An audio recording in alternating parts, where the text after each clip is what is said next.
Creadores de la negra leyenda. Se suele decir que la grandeza de un hombre se puede medir por la magnitud de sus enemigos.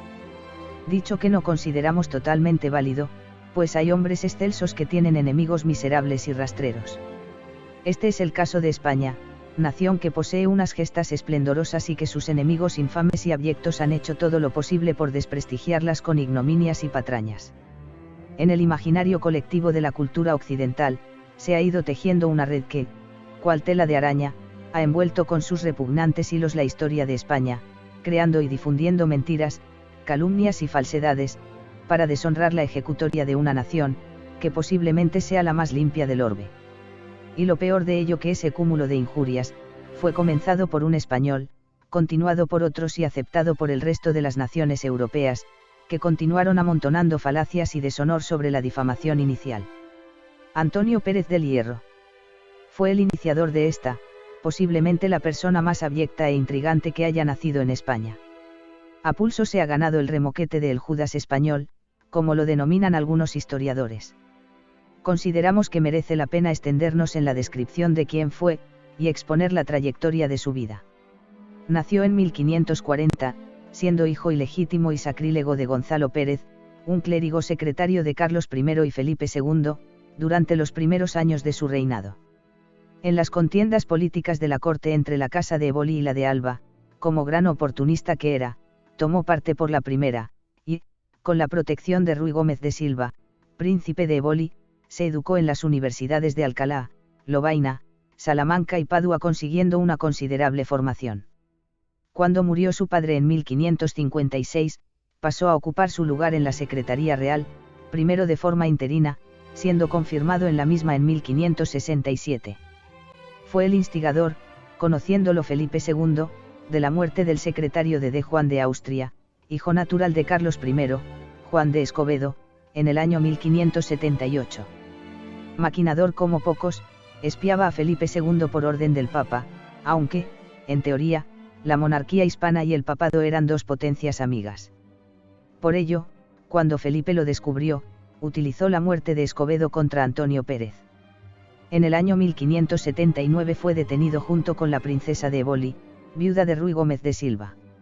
Aunque continuó ostentando la Secretaría Real hasta 1584, la acusación de la que había gran número de pruebas fue, en principio, de corrupción, y, 10 años después, de asesinato. Pasados 11 años en la cárcel, consiguió huir de Madrid, disfrazado, y se refugió en Aragón pretextando ser hijo natural de ese reino.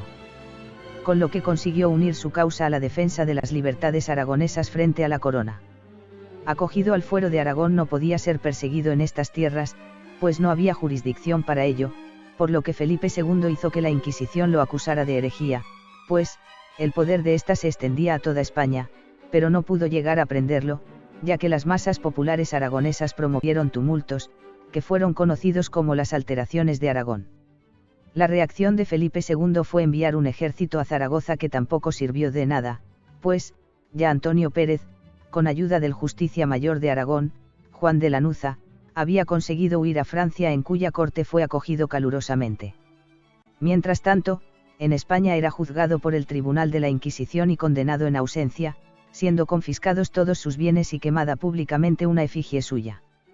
Francia, enemiga acérrima de España, apoyaba a los rebeldes flamencos, acogió con todo entusiasmo al traidor Felón, del que recibió toda clase de confidencias y secretos sobre la corte y los ejércitos españoles.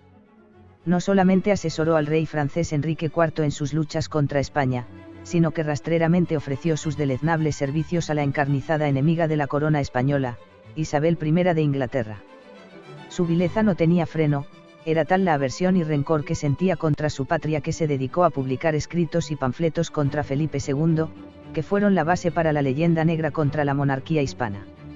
Tanto los franceses cuanto los ingleses, cuando ya no tenía nada que ofrecerles contra la España, después de haberles revelado muchos secretos, confidencias y estrategias militares que les proporcionaron armas para combatir a España, le mostraron el desprecio que merece todo traidor y así, pobre y marginado, murió fuera de España, sin haber obtenido el perdón de la monarquía. Esta es, a grandes rasgos y parcamente, la biografía del traidor felón que inició una patraña que tanto daño ha causado a nuestra patria y que todavía sigue circulando por el resto del mundo y de la que se nutren la mayoría de nuestros enemigos. Pero es que, además del desprestigio que causó a España el rencor de Antonio Pérez, hay otras aportaciones con las que se ha confeccionado la leyenda negra. A grandes rasgos podemos señalar las de los personajes siguientes. Reginaldo González Montañés. Fue un fraile renegado del monasterio de S. Isidoro del Campo de Santiponce, Sevilla, que abrazó el protestantismo y huyó en 1557 a Frankfurt, donde fue protegido por los príncipes protestantes que siguieron la reforma luterana, y enemigos de Carlos I. No olvidemos que estos habían sobrellevado muy mal que Carlos ostentase el título de emperador del Sacro Imperio Romano Germánico. Escribió el libro Exposición de algunas mañas de la Santa Inquisición Española, que fue muy traducido, durante la segunda mitad del siglo XVI, al holandés, inglés, francés y alemán entre 1568 y 1569, así como sucesivas ediciones hasta 1625. Para estos países, enemigos de España, era un suculento regalo el que les hacía, ya que les proporcionaba un ariete más con el que derribar la irreductible fortaleza del Imperio español. Guillermo de Orange. Veamos, aunque sea someramente, quién fue este personaje. En principio fue un traidor a su rey Felipe II, ya que entonces Holanda pertenecía a la corona española, por lo que debía sumisión al rey de España. Como no tenía motivo que justificase su levantamiento, se inventó el mal gobierno que España ejercía en los Países Bajos. Por ser endeble su argumento, escribe a finales de 1580 la Apología, en la que trata de justificar y dar propaganda a sus escritos para aportar una justificación moral a su traición a los ojos del resto de Europa. Es simplemente la reacción de un renegado que quiere argumentar su indignidad y la falta a su juramento de vasallaje. Este libelo fue el origen de numerosos panfletos, escritos por franceses, ingleses y alemanes, con el solo propósito de desprestigiar a España. Su única finalidad fue la calumnia contra Felipe II. En estas difamaciones llega a mentir ignominiosamente contra él, al que acusa de haber asesinado a su tercera esposa Isabel de Valois y a su hijo Carlos, y de vivir amancebado con su hermana doña Juana, viuda del príncipe Juan, heredero de la corona de Portugal. Otra de las acusaciones contra este rey era la de fanatismo, intransigencia religiosa y crueldad, y que la Inquisición se puso en práctica por su mandato.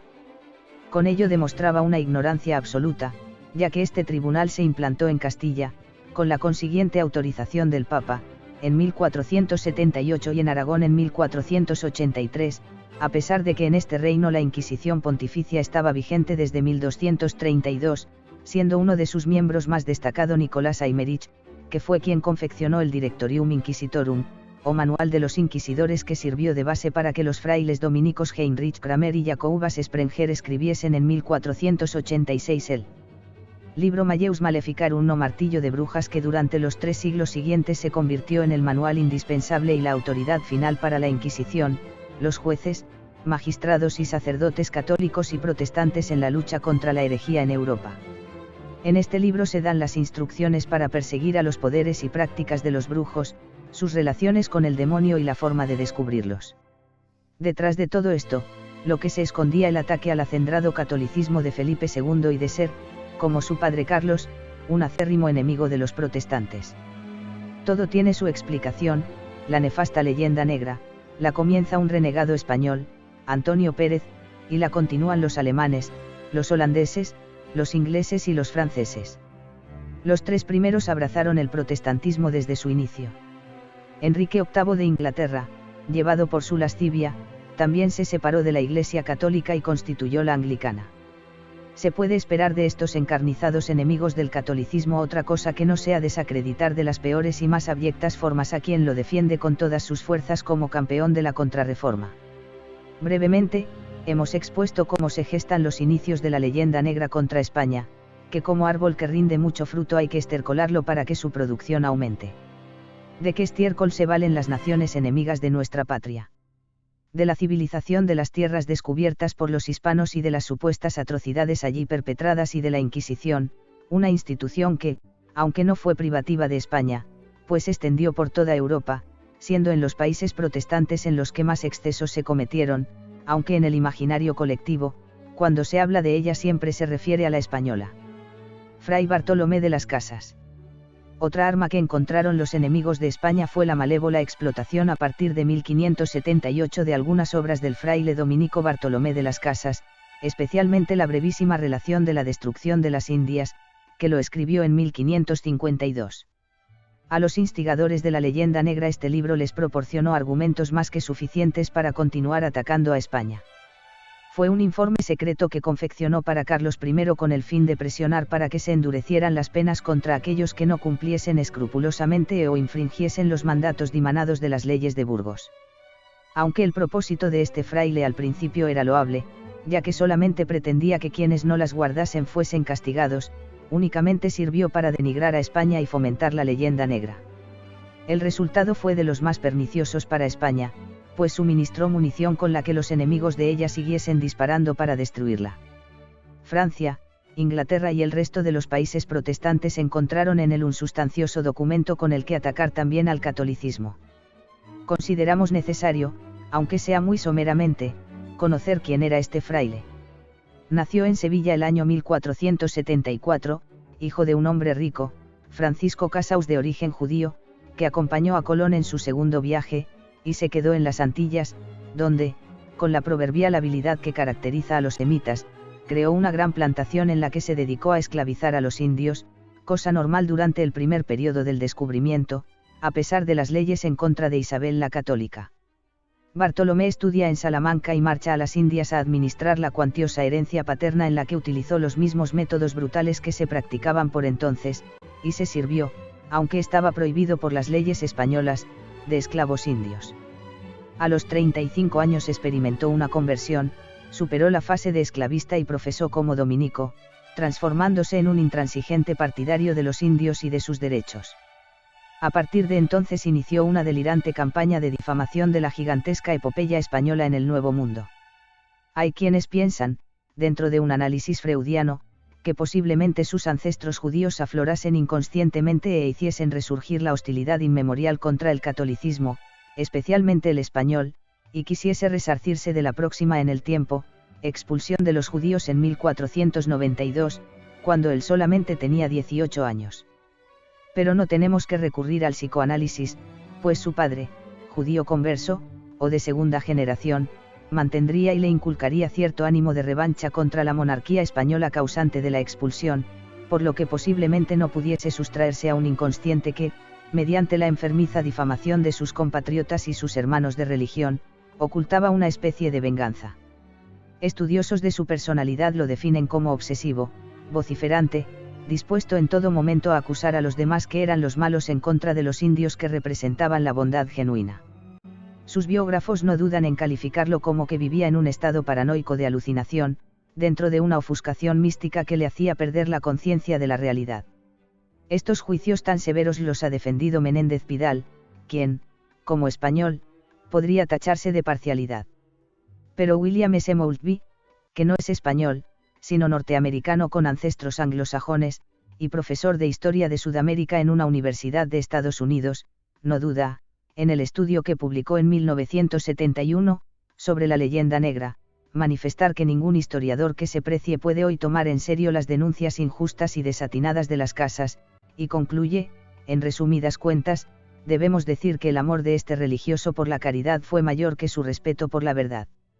El caso es que sus disparatadas acusaciones tuvieron eco en España y Carlos I las atendió y, es más, lo nombró defensor de los indios y se aprobaron severas leyes para proteger a los indígenas. Sin embargo, esta defensa a ultranza no pudo tener peor resultado. Al prohibir que los indios trabajasen en las haciendas españolas, como se hacía necesario una gran cantidad de mano de obra, hubo que importarla con la compra a los negreros holandeses, ingleses, portugueses y franceses que vendían esclavos importados de África, capturados por los árabes musulmanes. Este enorme negocio de la trata de negros en manos de musulmanes y protestantes no tuvo gran repercusión en el área hispana, sí afectó de forma marginal a alguna zona bajo el dominio español, especialmente, y casi en su totalidad a las islas del Caribe. En el resto de las regiones, en la central y andina, encontramos población mayoritariamente india y un espléndido mestizaje hispano-indiano, con escasa representación de negros, cosa que no ocurre en el sur de los Estados Unidos, Brasil y las Antillas, inglesa y francesa. En los Estados Unidos de América la esclavitud fue oficialmente prohibida, tras una guerra civil, también llamada de secesión, en la que los estados del sur, esclavistas, luchaban contra los del norte, abolicionistas, por el presidente Lincoln en 1836, aunque todavía se continúa dando muestras de intolerancia sobre todo en los condados del sur, en los que, hasta hace poco tiempo, se prohibía la entrada a los negros en los locales frecuentados por blancos, así como en las escuelas. La flagrante injusticia del fraile. Las Casas defendió a ultranza a los indios, pero le prestó poca atención y no sintió compasión por las grandes cantidades de negros que llegaban de África. Es más, permitía que fuesen esclavos, así como también mostraba su conformidad que viviesen en esclavitud. El fanatismo exacerbado que lo arrebataba lo llevó a grandes insensateces. En palabras del norteamericano William S. Moultrie, las exageraciones de las Casas lo exponen a un justo e indignado ridículo. Por citar a Jean Dumont, ningún estudioso que se precie puede tomar en serio sus denuncias extremas. Celestino Capasso nos dice, arrastrado por su tesis, el dominico no duda en inventarse noticias y en cifrar en 20 millones el número de indios exterminados, o en dar por fundadas noticias fantásticas como la costumbre de los conquistadores de utilizar a los esclavos como comida de los perros de combate. La mayoría de sus acusaciones, por no decir todas, son producto de su calenturienta imaginación, ya que no se basan en hechos comprobados y verificados por él personalmente, sino que ofrece aportaciones de terceros, la mayoría de ellos empeñados en desacreditar la labor que los hispanos llevaban en el nuevo continente. La obra de Bartolomé de las Casas está plagada de errores descomunales sin base en la que sustentarlos. Cuentan que a Otto Bismarck le preguntaron en cierta ocasión que qué país era el más fuerte del mundo, y respondió que España porque los españoles llevan siglos intentándolo y no lo han conseguido. Yo puntualizo, los españoles quieren destruir a España desde que ésta se constituyó como nación con los reyes católicos. Manuel Villegas Ruiz.